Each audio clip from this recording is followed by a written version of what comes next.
placement of Parashat Terumah right after Parashat Mishpatim is a discussion in many, many different commentaries. I wanted to share with you just one idea as to why Terumah comes right after Mishpatim, and this idea is from the Ktav Sofer, the Ksav Sofer, the son of the Chatam Sofer.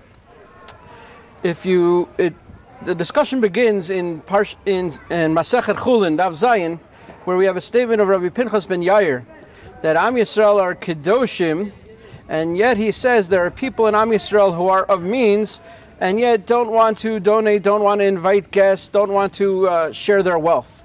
And the Ktav Sofer asks, why is it that we are calling them kedoshim?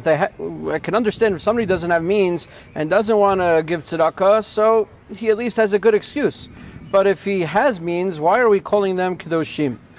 And he connects it to another Gemara in Chulin, Gemara Chulin Daf Tzadi Aleph, a rather well-known Gemara Chulin, because it discusses Yaakov Avinu being left alone. The pasuk says, "Vayivater Yaakov levado." Yaakov was left alone back when on his way to meeting Esav, and when he's left alone, so why was he left alone? So the Gemara says Yaakov Avinu went back for pachim kitanim. He had forgotten a few vessels, a few minor jugs, and he went back to get them. Why did he do that? So the Gemara says this teaches you that when it comes to Talmidei Chachamim, their money is chaviv aleim. They are very, very careful about their money. Why? Because they got it all properly. Because they're so careful not to steal. They're so careful not to take something that doesn't belong to them. They're so careful to deal in proper business practices that they are not going to take something that doesn't belong to them, and therefore all their money came to them properly, came to them legally. It is all morally and fully theirs. And therefore, since it is so important to him that he got it properly, he went back and got seemingly pointless jugs, seemingly not worth so much, and he went back and got them.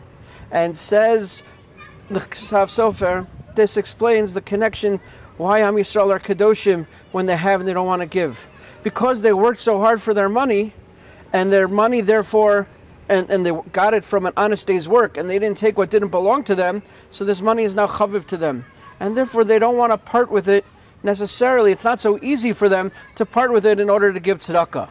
He says somebody who steals money, so then he's happy to donate some, he'll just steal some more. What's the big deal?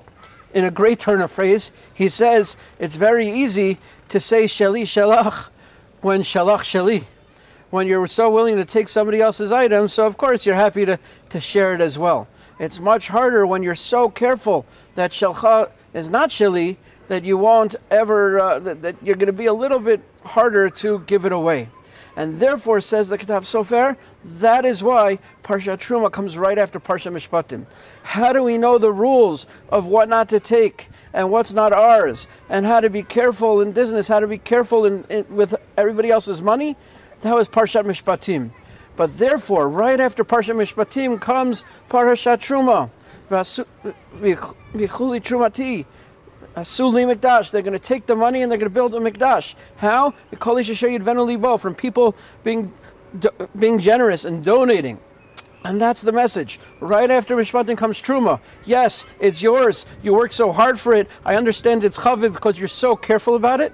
Nonetheless, the proper yasher thing is to get over that and therefore to be generous and share some of it. So we have an important lesson here about being careful that all our money comes to us properly. But nonetheless, even though we understand that therefore the money is going to be chaviv to you, you're going to be so beloved to you, you have to be willing to be generous, to share it for the right causes. And that's an important lesson that we can learn from this Ksav Sofer. Shabbat Shalom.